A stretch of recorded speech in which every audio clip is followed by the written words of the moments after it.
자, 오늘 말씀의 제목은 감사는 표현하는 것이란 제목으로 우리 함께 말씀을 나누겠습니다. 감정 표현 불능증이라는 그런 병이 있습니다. 이게 뭐냐면 자신의 감정을 잘 인식하지 못하고 표현하는데 어려움을 겪는 것을 감정 표현 불능증이라고 이렇게 얘기를 합니다. 여러분 주변에 이렇게 친구들 보면 자신의 감정을 잘 드러내지 않는 친구들이 분명히 있을 거예요. 저 친구는 굉장히 포커페이스예요. 그래서 제가 지금 무슨 생각하는지 모르는 친구 있죠. 가끔 보면은 본인이 그런 친구들도 아마 있을 거예요. 뭐냐면 어, 어떤 증상이 있냐면 내가 지금 약간 불쾌한데 내가 지금 분노하고 있는지 또 불안해하고 있는지 실망하고 있는지 자신의 감정을 어떤 감정이 지금 내 마음속에 있는지를 잘 인식하지 못하는 것을 우리가 감정 표현 불능증이라고 그렇게 얘기를 합니다.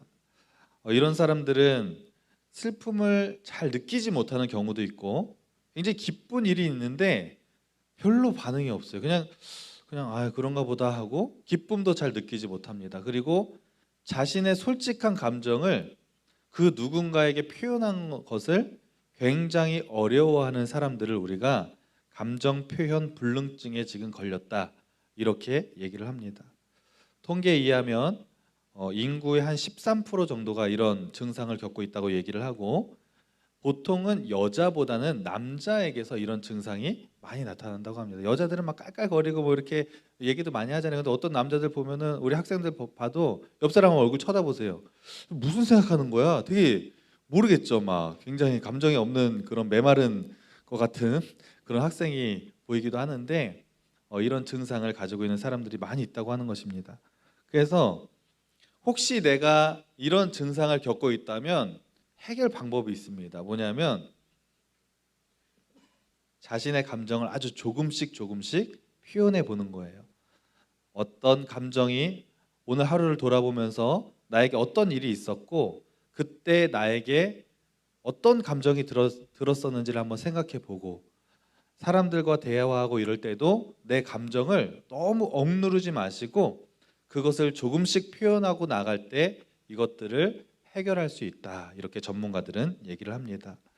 여러분 오늘은 우리가 추수감사 주일로 보내고 있는데 하나님 앞에 우리가 신앙생활 할 때에도 이 감사하는 것을 마음속으로만 그냥 느끼고 있는 것이 아니라 이것을 표현할 때 하나님이 기뻐하시는 줄로 믿습니다. 그래서 오늘은 누가복음 17장에 있는 말씀을 살펴보면서 감사의 마음을 우리가 어떻게 좀 표현할 수 있을까 함께 말씀을 나누기 원합니다. 자, 오늘 본문을 보시면 예수님이 사역하시던 어느 날 이제 베레아라는 지역에서 예루살렘으로 이동하면서 오늘 본문이 시작됩니다.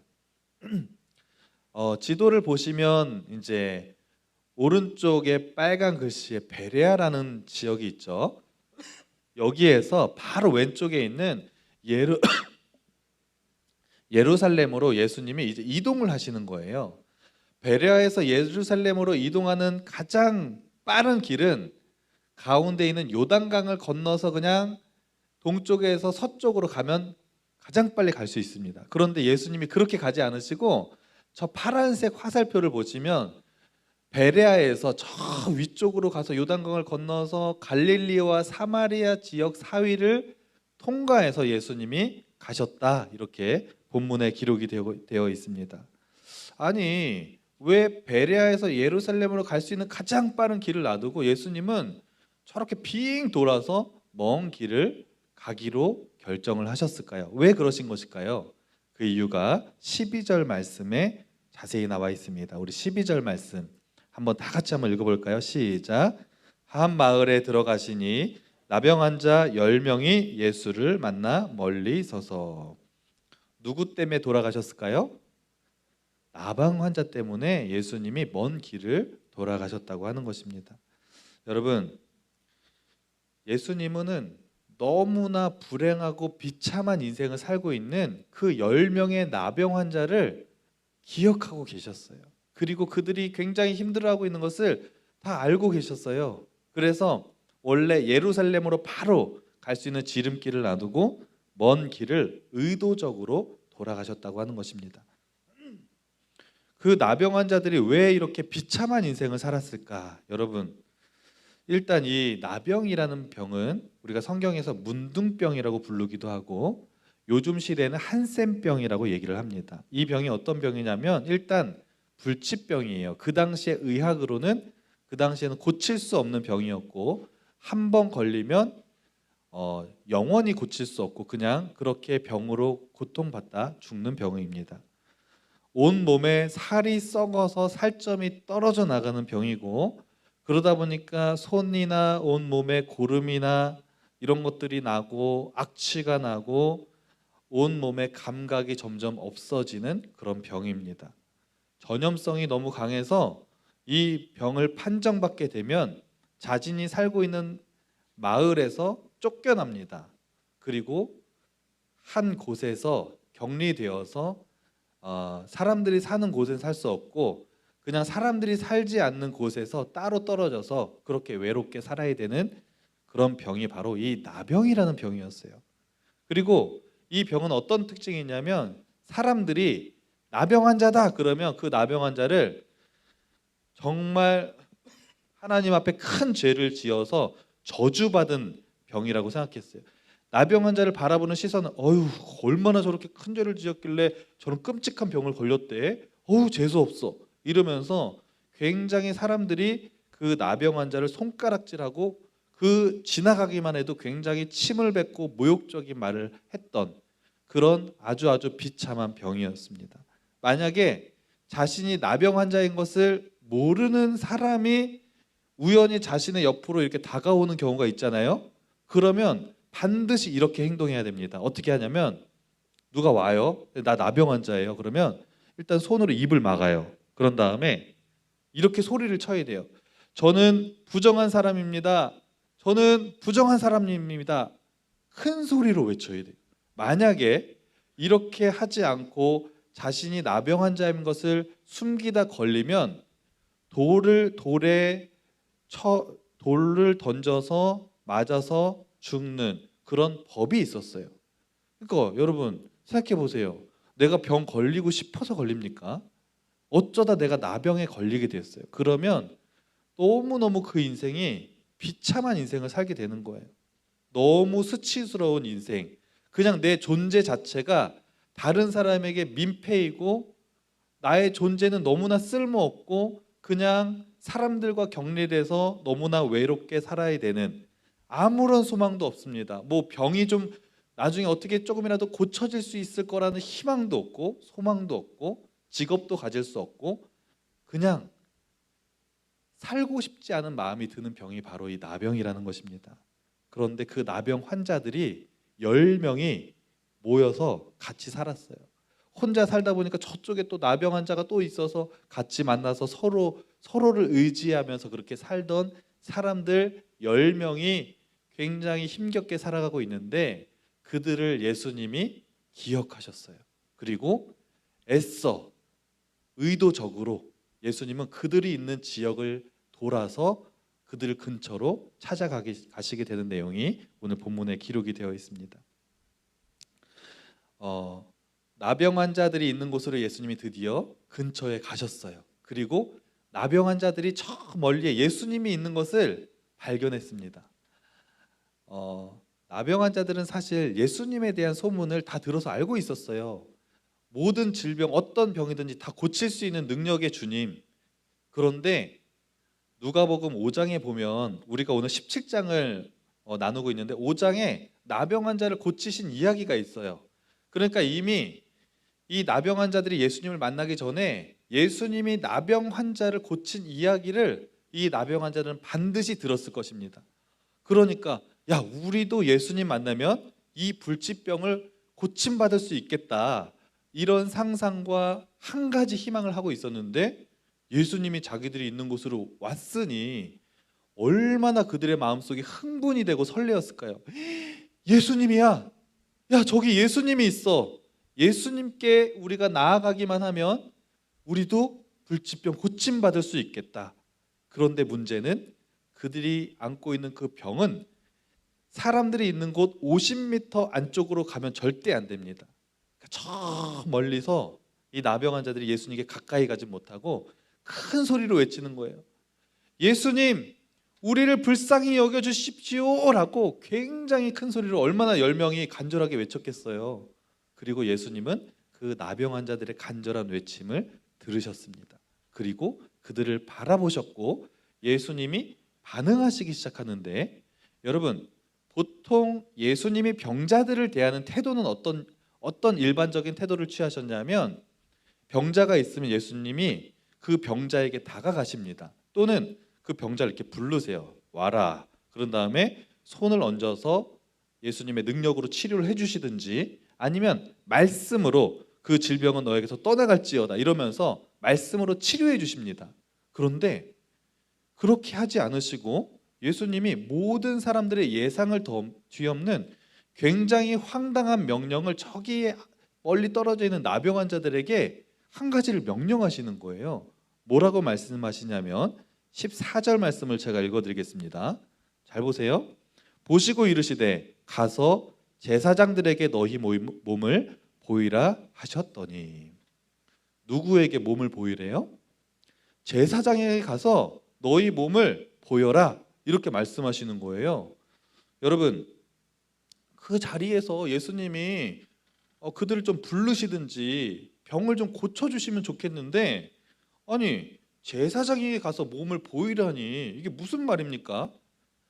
보통 그 당시에 불치병이 걸린 사람들이 제사장에 가는 이유는 딱 한 가지가 있었습니다. 뭐냐면 자기의 병이 나았는지 안 나았는지를 확인받기 위해서 불치병에 걸린 사람들이 제사장에게 가는 경우가 유일하게 있었어요. 그렇지 않고서는 갈 수 없어요. 그런데 아직 그 병이 낫지 않았습니다. 나병 환자들은 전혀 지금 병이 그대로 문둥병, 나병을 겪고 있고 전혀 고침을 받고 있지 않았는데 제사장에게 가라고 예수님이 말씀하시는 거예요. 나병 환자들도 순간 당황했을 거예요. 뭐지? 우리 병을 고쳐주시지 않고 왜 제사장에게 가라고 얘기하지? 그러면서 예수님의 전혀 예상과는 다른 명령 앞에서 약간 주춤하다가, 그런데 중요한 것은 그 나병 환자들에게는 예수님을 향한 믿음이 있었어요. 예수님이 어떤 말씀을 하시든지 결국 우리의 이 병을 고쳐주실 거야, 이런 믿음이 있었기 때문에 예수님이 황당한 명령을 하셨지만 그 10명의 나병 환자들은 예수님의 말씀을 듣고 정말로 제사장이 있는 곳을 향해 걸어가기 시작합니다. 예수님이 저쪽에 계시는데 제사장이 가라 그러니까 예수님한테 안 가고 제사장을 향해서 순종해서 걸어가기 시작합니다. 가면서 생각했을 거예요. 야, 이거 왜 그렇게 하라 그러셨을까? 이런 마음이 들었지만 묵묵하게 걸어가기 시작합니다. 그리고 얼마 후에 놀라운 일이 벌어지기 시작하는 거예요. 갑자기 제사장을 향해서 걸어가는 길에 자신들의 피부가 변하기 시작하는 거예요. 문둥병 환자들 손가락 보신 적 있어요? 손가락이 막 떨어져 나가요. 손가락이 막 없는 환자들도 많이 있어요. 근데 갑자기 손가락이 막 다시 생기고 피부에 고름들이 없어지고 옆 사람의 얼굴을 가면서 이렇게 쳐다봤는데 깜짝 놀라는 거예요. 다 났어. 갑자기 굉장히 이상한 몰골을 하고 있었는데 굉장히 잘생겨 보이고, 왜냐하면 피부도 굉장히 깨끗해지니까. 그러면서 서로 너무나 깜짝 놀라면서 자신의 잃어버렸던 감각도 돌아오고 완전한 치유의 기적이 10명에게 동시에 일어나는 거예요. 기분이 어땠을까요? 야, 너 회복됐어, 너 깨끗해졌어. 그러면서 서로를 막 부둥켜 안고 우리 이제 됐다 그러면서 굉장히 기뻐하면서 막 소리를 치고, 정말 우리가 상상했던 것 이상으로 큰 기쁨을 서로 나눴을 것입니다. 왜냐하면 그동안 이 10명의 나병 환자들이 얼마나 서러웠을까요? 남들에게 모욕적인 말 당하고 전혀 희망 없이 살아가던 사람들이 자신의 질병이 완전히 치유됐으니까 얼마나 기뻤을까요? 여러분, 그리고 이제 그들의 마음속에 자신의 질병이 딱 치유된 것을 아는 순간 정말 설레이는 마음이 이 가슴속에 벅차오르는 거예요. 자기의 질병이 다 낫을 때 그들의 머릿속에 누가 생각이 났을까요? 여러분, 지금 이 나병 환자들은 가족에게서도 격리돼서 가족들도 볼 수 없는 상황이에요. 그러니까 자기의 질병이 치료된 것을 알았을 때, 우와, 나 이제 내가 사랑하는 가족들 볼 수 있겠구나. 내가 옛날에 살던 그 마을로 돌아가서 예전에 내가 했던 그 일들을 내가 다시 할 수 있겠구나. 그런 굉장히 옛날에 나의 삶의 시절로 돌아갈 수 있다는 그 생각만으로도 너무너무 기쁜 거예요. 너무너무 행복한 거예요. 그 설레임의 마음이 이 10명의 문둥병자에게 동일하게 막 일어납니다. 야, 드디어 맛있는 것도 먹을 수 있고 내 자녀들도 볼 수 있고 또는 우리 부모님 드디어 만날 수 있겠구나 이러면서 그 설레이는 감정에 벅차서 막 어떤 사람은 울기도 하고 웃기도 하고 부둥켜 안고 있는데, 제가 이 말씀을 묵상하면서 그 문둥병자들이 얼마나 행복했을까, 얼마나 기뻤을까를 생각하면서 저의 옛 시절이 하나가 떠올랐습니다. 군대 시절. 여러분, 군대 가봤어요? 우리 지민 형제 현역, 우리 부사관 우리 현역 우리 이제 형제가 있는데 군대 안 가본 사람 몰라요. 그런데 여러분, 군대 가면 제일 힘든 게 뭔지 아세요? 군대 가면 제일 힘든 게 훈련이 힘든 게 아니에요. 훈련이 힘들 수도 있어요. 그런데 군대를 가면 정말 힘든 게 뭐냐면 내가 사랑하는 사람들을 볼 수 없다고 하는 사실. 가족들을 내가 다시 볼 수 없고, 물론 그 기간이 지나면 나중에 볼 수 있겠지만 매일 보고 지냈던 가족들과 떨어져 지낸다는 사실. 엄마가 그렇게 보고 싶어요.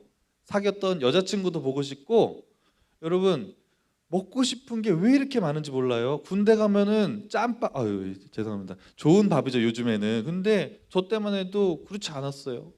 그러니까 먹고 싶은 것도 많고 하고 싶은 것도 많아요. 막 집에서는 막 게임도 막 하고 그랬는데 군대 가니까 뭐 게임도 못 하고. 근데 요즘 많이 좋아져가지고 막 군대 안에 PC방도 있고 막 핸드폰도 요즘 사용하잖아요. 그런 것들, 하고 싶은 걸 할 수 없는 그런 것들이 제일 힘들어요. 그런데 군인 신분인데 그 모든 것들을 할 수 있는 시간이 찾아옵니다. 언제일까요?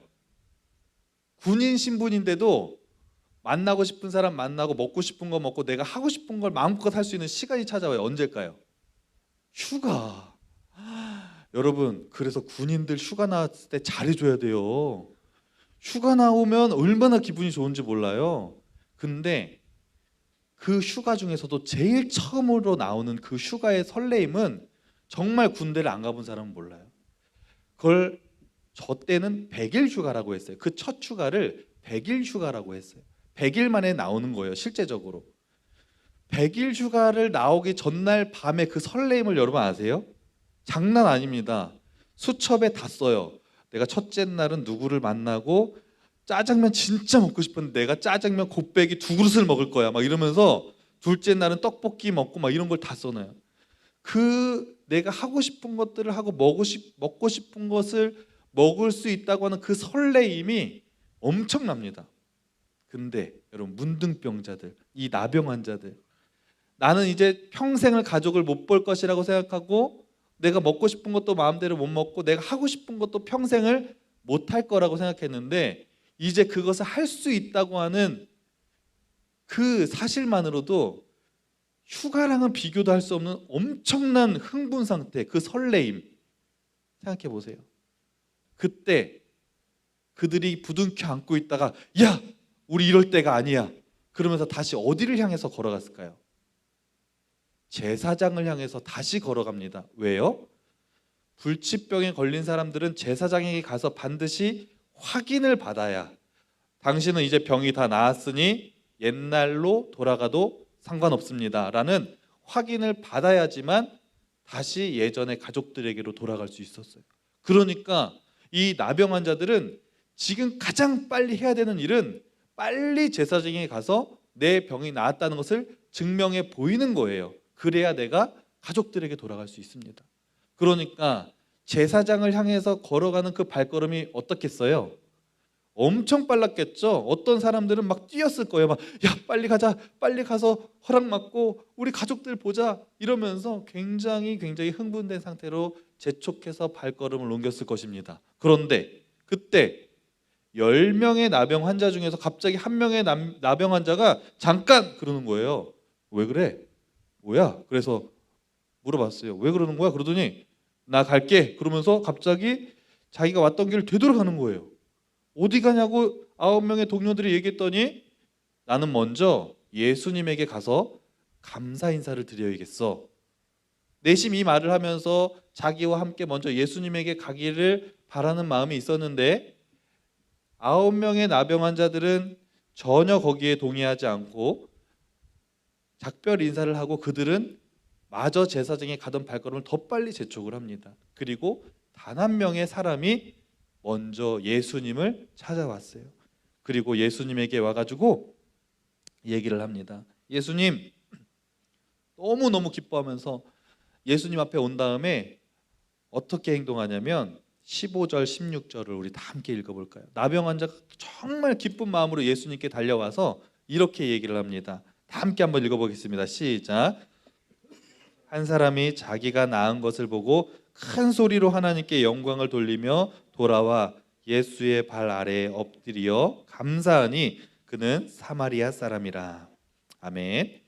10명의 문둥병자가 있었는데 9명은 유대인이었고 1명은 사마리아 사람이었는데 이 사마리아 사람이 예수님께 다가오더니 먼저 하나님께 감사의 영광을 올려드리는 거예요. 하나님 정말 감사합니다 외치더니 예수님의 발 앞에 가서 무릎을 꿇고 예수님한테 진심으로 정말 감사했을 때 하는 표현이 그 당시에는 무릎을 꿇고 자기의 감사를 표현하는 거예요. 자기가 할 수 있는 최고의 표현을 예수님께 올려드리면서 예수님 정말 감사합니다. 저가 정말 절망 가운데 있었는데 저의 몸이 이렇게 치료된 것은 예수님의 은혜입니다. 그러면서 진심으로 감사했어요. 그리고 예수님은 기쁜 마음으로 그 한 명의 사마리아 사람을 받아줍니다. 그래, 잘 왔다. 그렇게 얘기하면서 갑자기 뼈 있는 질문을 하나 하십니다. 그런데 나머지 9은 어디 있니? 이렇게 물어보시는 거예요. 나머지 9은 왜 나에게 와서 감사를 표현하지 않니? 이렇게 예수님 물어보시는 거예요. 여러분, 여기서 오늘 말씀을 통해 하나님께서 우리에게 주시는 아주 분명한 메시지가 있습니다. 그것은 감사는 반드시 표현해야 된다는 거예요. 여러분, 우리의 감사한 마음을 하나님 앞에 꼭 표현하시기를 간절히 부탁을 드립니다. 예수님이 그 감사를 표현하기를 원하셨어요. 여러분, 우리가 성경을 보다 보면은 마음이 중요하다고 많이 얘기를 합니다. 마음을 지키는 것이 중요하고 어떤 마음을 품는 것이 중요하고 하나님이 사람은 외모를 보지 않고 중심을 보신다고 말씀하셨잖아요. 그런 말씀만 봐도 성경에서 마음을 강조하는 것들이 굉장히 많이 있는데 예수님이 나머지 9명은 어디 있냐고 말씀하셨어요. 이 말은 감사는 예외라는 거예요. 마음이 중요하지만 감사는 그냥 마음만 있으면 안 된다는 거예요. 표현해야 된다는 것입니다. 그래서 예수님이 나머지 9명은 어디 있냐고 물어보신 거예요. 만약에 예수님이 그것을 표현하는 것을 중요하지 않게 여기셨다면 그 한 사람이 왔을 때 이렇게 얘기했을 거예요. 야, 뭐로 왔니? 그냥 마음으로만 감사하면 되지. 그냥 돌아가라. 괜찮아. 이렇게 보냈을 거예요. 그런데 예수님 그렇게 하지 않으셨어요. 왜 나머지 9은 나에게 와서 감사를 표현하지 않았니? 이 말씀을 하시는 것은 마음도 중요하지만 그것을 표현하는 것이 너무나 중요했기 때문에 예수님이 9명을 찾으셨다는 것입니다. 여러분, 윌리엄 아서워드라는 사람이 이런 얘기를 했습니다. 감사를 느끼지만 표현하지 않는 것은 마치 선물을 포장해 놓고 주지 않는 것과 같다. 여러분이 누군가를 위해서, 사랑하는 사람을 위해서 정성껏 선물을 샀어요. 포장도 너무 예쁘게 했어요. 그리고 이제 그 선물을 줘야 되는데 갑자기 내 머릿속에 어떤 마음이 드냐면 근데 이 선물을 받고 기뻐하지 않으면 어떻게 하지? 이런 생각이 들어서 그 선물을 주지 않았어요. 그럼 그 선물은 소용이 있어요, 없어요? 소용이 없어지는 것입니다. 감사도 마찬가지예요. 하나님이 우리에게 올 한 해 동안 너무나 많은 감사의 일들을 주셨어요. 우리가 오늘 다른 곳에 있지 않고 이렇게 하나님 앞에 성전에 나와서 건강한 몸으로 예배를 드리는 것, 이것도 하나님의 은혜인 줄로 믿습니다. 여러분이 건강하게 살고 있고 학교를 다니고 있고 수많은 올 한 해 동안의 감사의 제목들이 있을 거예요. 그런데 오늘 말씀을 통해 하나님께서 우리에게 주시는 분명한 메시지는 그 감사를 마음속에만 간직하는 것이 아니라 그것을 표현하려는 거예요. 우리의 입술을 열어서 그 감사를 고백할 때 그 감사가 더 가치 있어짐을 여러분 믿으시기 바랍니다. 한번 따라하겠습니다. 하나님 감사합니다. 하나님 감사합니다. 이렇게 여러분 입술을 열어서 감사를 표현하시고 또한 물질로, 나의 시간으로, 나의 어떤 행동으로 여러분이 할 수 있는 감사를 하나님 앞에 표현하시면서 이번 한 주간도 그렇게 살아가는 우리 모두가 되기를 간절히 바랍니다. 기도하시겠습니다. 하나님, 오늘 말씀을 통해 예수님이 10명의 문둥병자 중에서 단 한 명이 예수님께 나왔지만 나머지 9은 어디 있냐고 그들을 책망하시는 그 책망이 우리에게 하시는 말씀은 아닌지 우리의 삶을 돌아볼 수 있도록 인도하여 주시옵소서. 우리가 하나님 앞에 감사한 일들이 많이 있지만 마음속으로 감사는 하고 있지만 그것을 정말 진심으로 하나님 앞에 표현하지 못했다면 앞으로는 그것을 하나님 앞에 표현하며 그렇게 감사를 진심으로 올려드리는 우리 모두가 될 수 있도록 인도하여 주옵소서. 이 모든 말씀 예수님의 이름으로 기도합니다. 아멘.